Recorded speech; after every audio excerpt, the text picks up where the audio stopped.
জগন্নাথ বিশ্ববিদ্যালয় অনেক সমস্যা সংকুল একটা ক্যাম্পাস। প্রভাবশালী ব্যক্তিবর্গ রয়েছেন যারা এই কাজে আমাদের সহযোগিতা করবেন। আমরা সবাইকে সাথে নিয়ে একসাথে আমাদের ভাইদের বোনদের নিরাপত্তা নিশ্চিত করতে চাই।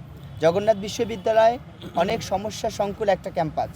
এই ক্যাম্পাসের সমস্যাগুলো বলা শুরু করলে আসলে এটা শেষ হবে না।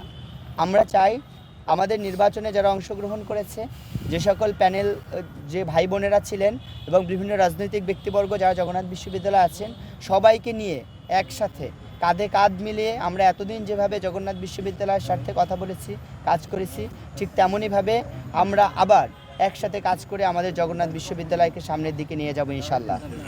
আর আমরা এখানে এসেছি, আমাদের মাঝে ইতিমধ্যে এসে উপস্থিত হয়েছেন আমাদের বাংলাদেশ ইসলামী ছাত্র শিবিরের সম্মানিত কেন্দ্রীয় প্রকাশনা সম্পাদক, আমাদের সকলের শ্রদ্ধাভাজন ব্যক্তিত্ব, ঢাকা বিশ্ববিদ্যালয়ের ডাকসুর সম্মানিত ভিপি, আমাদের সকল প্রিয় ভাই, আমাদের সাদিক কায়েম ভাইকে এ পর্যায়ে কিছু কথা বলার জন্য বিনীতভাবে অনুরোধ করছি।